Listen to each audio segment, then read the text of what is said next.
திறமை, உழைப்பு, அறிவு, ஆற்றல் ஆகியவற்றை ஒருங்கே பெற்ற தீரர்களின் கூட்டம்தான் திராவிட முன்னேற்ற கழகம். தந்தை பெரியார், பேரறிஞர் அண்ணா, முத்தமிழர் கலைஞர் ஆகியோருடைய வழி நின்று தமிழினத்தின் எழுச்சிக்காக, தமிழ்நாட்டுடைய வளர்ச்சிக்காக உண்மையா உழைக்கிறவங்க நாம. கழகம் நம்மை காத்தது, நாம் கழகத்தை காக்கணும் என்று உழைக்கிற உங்களை போன்ற உடன்பிறப்புகள் இருக்கும் வர எந்த கொம்பனாலும் திராவிட முன்னேற்ற கழகத்தை தோற்கடிக்க முடியாது.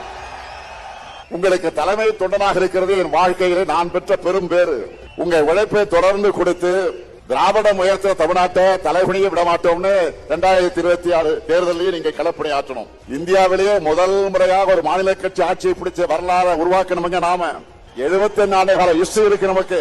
அதுக்கு பிறகு தமிழ்நாட்டு அரசியலுக்கு வந்து எல்லா கட்சிகளுமே திமுகவை அழிப்போம், ஒழிப்போம் சொன்னாங்க. ஏன் இப்பவும் சில பேர் பேசிக்கிட்டு இருக்காங்களே, இப்பவும் திமுகவுக்கு நாங்க தான் மாற்றணும் பேசுறாங்க.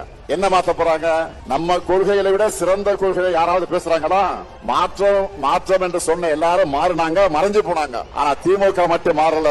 தமிழ்நாட்டு மக்கள் மனசுல இருந்து என்றைக்கும் மறையல. இதுதான் தமிழ்நாடு பாலிடிக்ஸ். இந்தியாவில் எந்த மாநில அரசு செய்யாத அளவுக்கு ஏராளமான திட்டங்களை செயல்படுத்தி தமிழ்நாட்டை நோக்கி முதலீடுகளை ஈர்த்து வேலை வாய்ப்புகளை உருவாக்கி இந்தியாவிலேயே டபுள் டிஜிட் பொருளாதார வளர்ச்சி எட்டி இருக்கக்கூடிய ஒரே மாநிலம் எதுன்னு கேட்டா தமிழ்நாடு நெஞ்சு நிமித்தி சொல்ற அளவுக்கு முதன்மை மாநிலமாக முன்னேற்றி இருக்கிறோம்.